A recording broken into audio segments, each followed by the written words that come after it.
Hello students,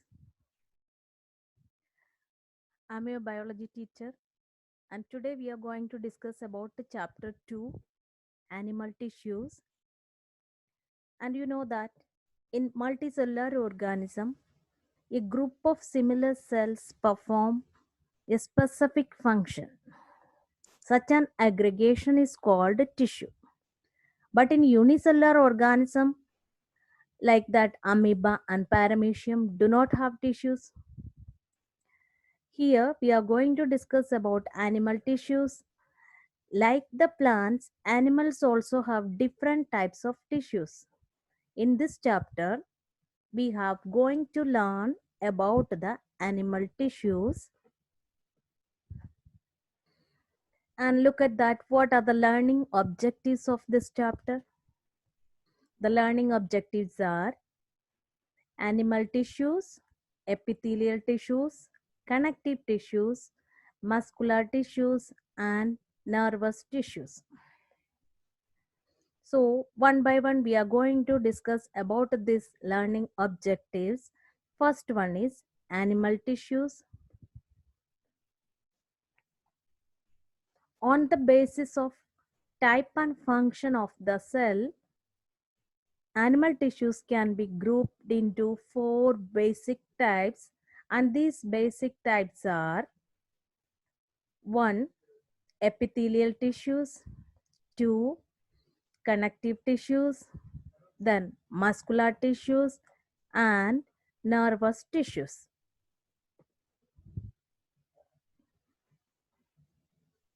Epithelial tissue is a thin protective layers of cells, and this tissue is covering the external surface of the body as well as inner lining of all the internal organs. For example, the outer layer of the skin is covered with epithelial tissues, then inner lining of the mouth and internal organs such as esophagus, stomach, intestine and lungs also covered with the epithelial tissues. On the basis of different shapes of cells, epithelial tissues again classified into three types, and they are squamous epithelium, cuboidal epithelium and columnar epithelium. And look at that diagram is showing that first one is squamous epithelium and second one is cuboidal epithelium and the last one is columnar epithelium. These are the different types of epithelial tissues. And look at that, what is the function or what are the functions of these epithelial tissues? Mainly two functions are there. First one is these epithelial tissues are supporting and protecting the internal organs, and the second one is it prevents the entry of germs. Second tissue is connective tissue.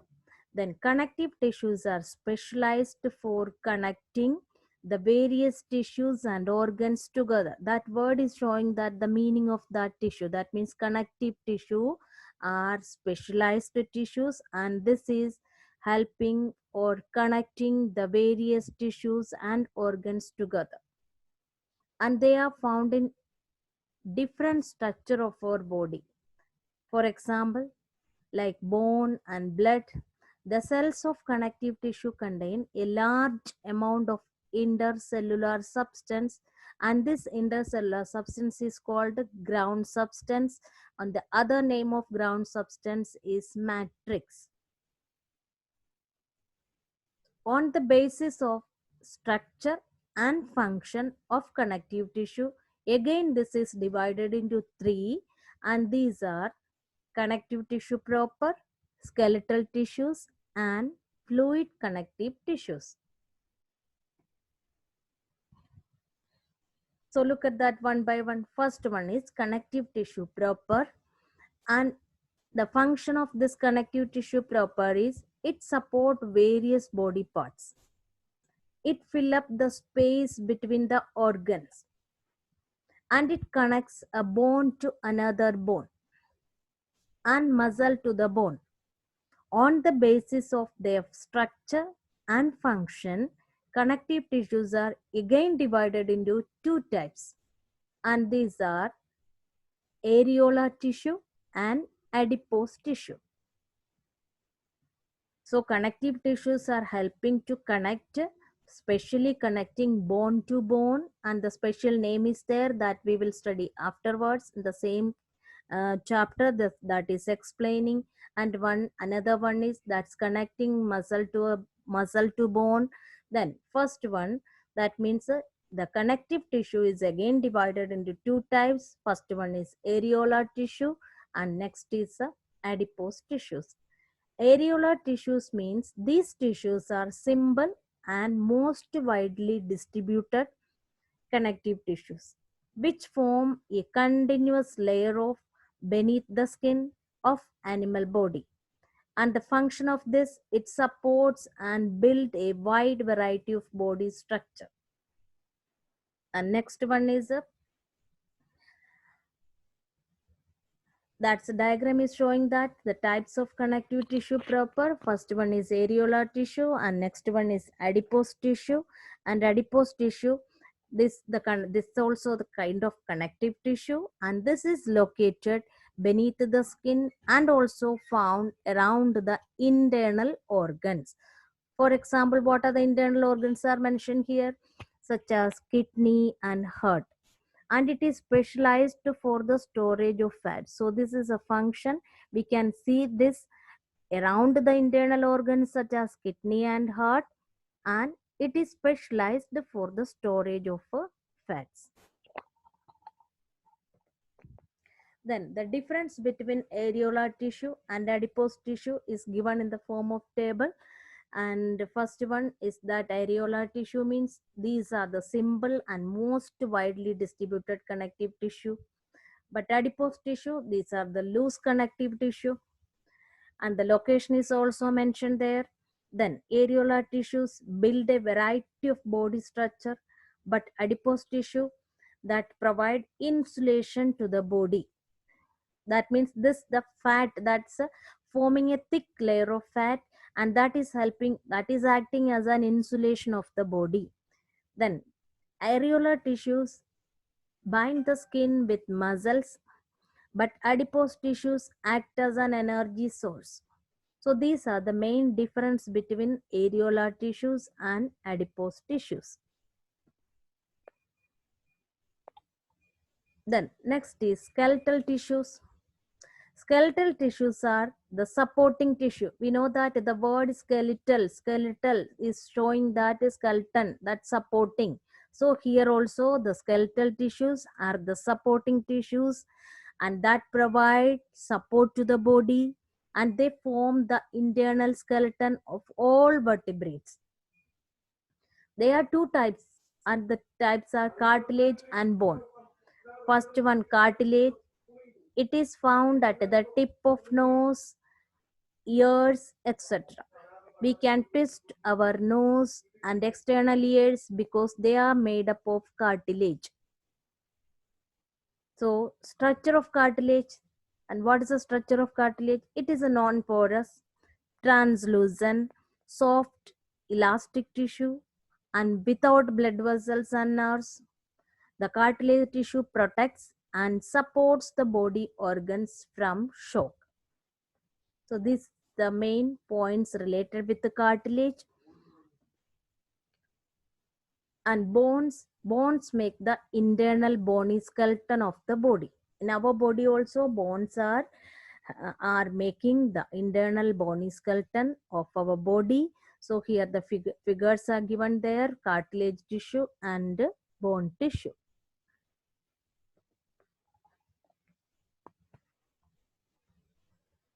The matrix of bone tissue is filled with some cells, and these cells are called osteocytes. And what is the function of this? Bones form the framework of the body, and these bones are protecting some vital organ. That means in our body, important organs are there. Each and every internal organs, that means important organs of our body, like that heart, brain, and spinal nerves, these all the vital organs are protecting with the bones. So bones have two main functions. Bones form the framework of the body, and the bones are protecting some vital organs such as heart, brain, and spinal nerves. And differences between bone and cartilage is there. Total 5 differences are mentioned here. And bone means it is a hard, but cartilages are soft. Bones are non-flexible, but cartilage is just opposite is that. Cartilage is flexible in nature. And bones contain the blood vessels, but in cartilage there is no blood vessel. And bone cells form of the bones are called osteocytes, and the cells of cartilage are called chondrocytes. And bones form the framework of the body, and cartilaginous provides the support and flexibility to the body parts. These are the main differences between bone and cartilage. Now we are going to discuss about tendon and ligament. And what are the difference between that tendon and ligament? Before that, I already explained that. And we will study about this bone to bone and muscle to bone. That is here. Tendon, the structure of tendon means it is a cord-like structure and it is strong, inelastic structure, and this tendon connect muscle to the bone. And we know that in our body muscles are there and bones also there, and these tendons are helping to the muscles connecting to the bone. And these tissues have great strength but limited flexibility, and this is made up of white fibers. And now look at that ligament. Ligaments are elastic structure that connect bones to bones. That's the difference. First one, tendon connect muscles to the bone, and here ligaments are connecting bones to the bone. These tissues have great strength but contain very little matrix. And differences between tendon and ligament also mentioned here, and 4 differences are there. And look at that, what are they? First one, tendon, it is an inelastic nature, but ligament is elastic in nature. And tendon joins the muscle to the bone, but ligament connects bones to the bones. Then tendon is made up of white fibers, but ligaments made up of white as well as yellow fibers. And tendon provides movement to the muscles, and ligaments provides movement to the muscles but prevent overextension. These are the main differences between tendon and ligament. Then fluid connective tissues are 2 types, and the main 2 types of fluid connective tissues are blood and lymph. And look at that, what is the function of that both, and what are the things are present inside of that. First one is blood.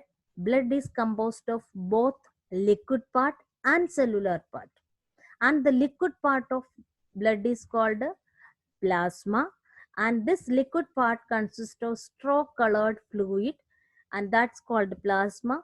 And the cellular part, that means blood contains cellular parts, and that part composed of 3 types of cells. And the 3 types of cells are, you already know that, RBC, WBC, and platelets. RBC means red blood cells, WBC means white blood cells, and the platelets also. And you know that normally blood in red in color because of the presence of a protein, and the name of the protein is called hemoglobin. So the hemoglobin is giving the red color in blood because of this hemoglobin is a protein. This protein's presence showing the color of the blood in red. And look at that, the structure of red blood cells and white blood cells.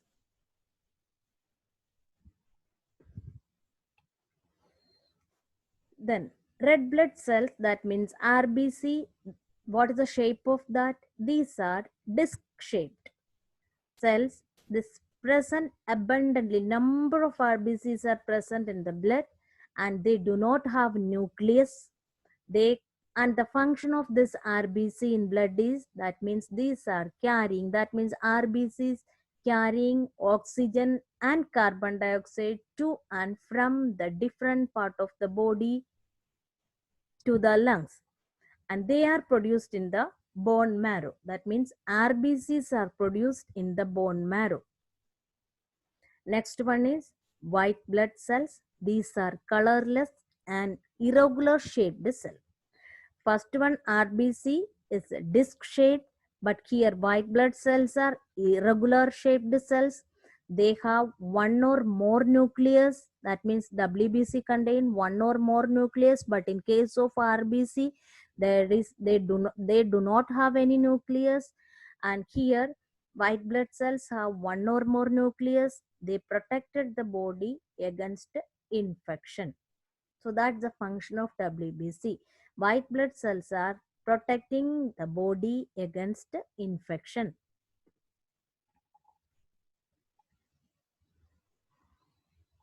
Then next is lymph. Lymph is a clear, straw colored, watery fluid that surrounds the body cells.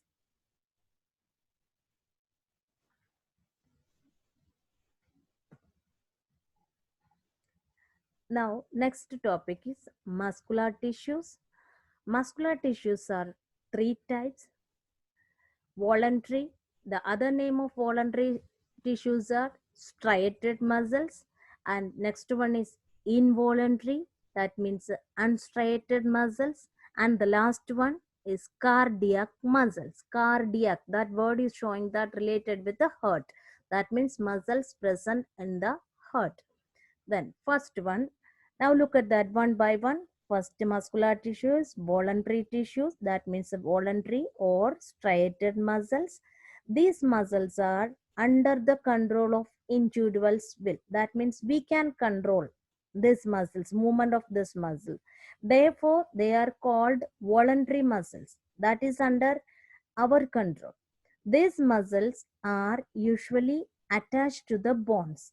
So this is also known as skeletal muscle. So these are three names: voluntary muscles, striated muscles, or skeletal muscles.